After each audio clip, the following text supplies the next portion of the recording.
Start. Hi everybody, this is going to be a video on how to tune your instrument. Go ahead, Catherine, you can go by. Thank you.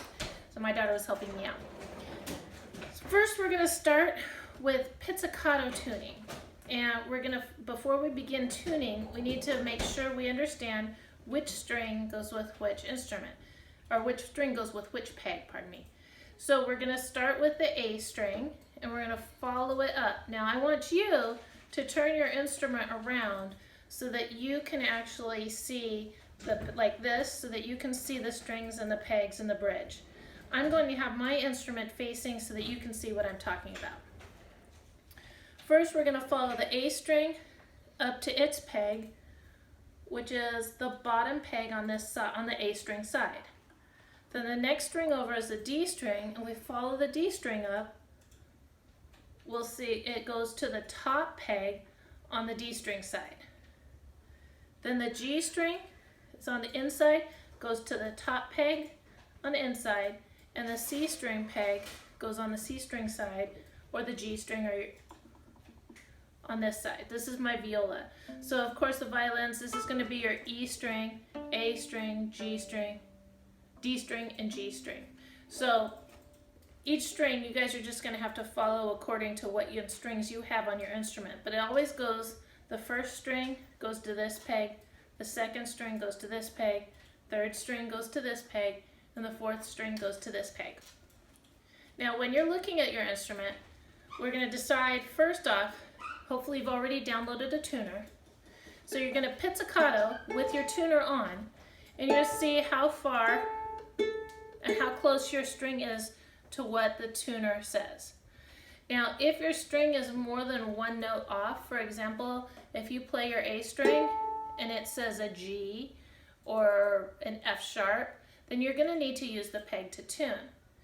So first what we're going to do is keep playing the A string with one finger, like this.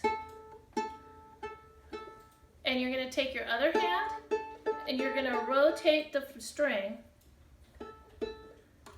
a little bit towards you. If you turn the peg towards you, it loosens the string. And then if you turn the peg away from you, it tightens the string. Now when you are tuning your peg, you want to be pushing it into the peg box while you're turning. Also super important is not to turn the peg very far tight. So when you're rotating, you want to make it like when you're looking at a clock, you only go a little bit at a time, like 5 minutes. You go from just a tiny bit at a time. So when you're turning and you're low, I'm going to go a little bit,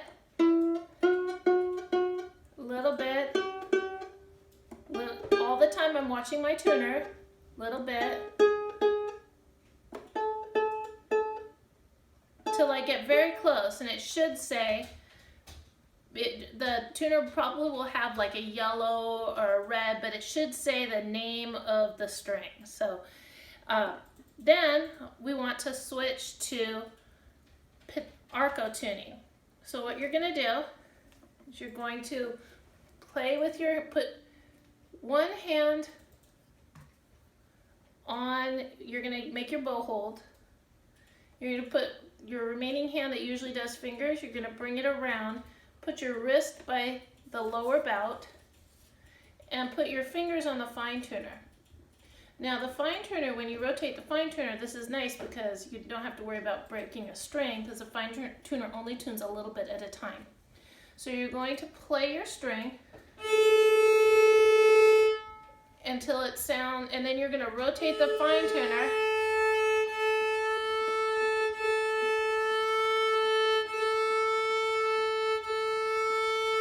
until your strings and your tuner finds the right center, the center of its tuning. So it'll be all green, or it'll be right on the big line on where it's telling you to go. So hopefully I've retuned my A string. Then you're going to do the same process on the D string, and the G string, and the C string. Now, sometimes your strings are way too high on one of the strings, and it's because one of the low strings has slipped too low. Now before you tune those top strings, find the string that's gone really loose and tune that one first. Then sometimes the other strings will go into in tune, or you won't ever have to do the peg tuning portion of it. You could just tune only with the fine tuners, and you only have to tune one with the peg tuner. So I hope this video helps. Email me with any questions. Respond to the Google Classroom. I will send out, if you guys need more personal contact, I will call you with help if you want it. Anyway, good luck guys, and I will see you later, I hope.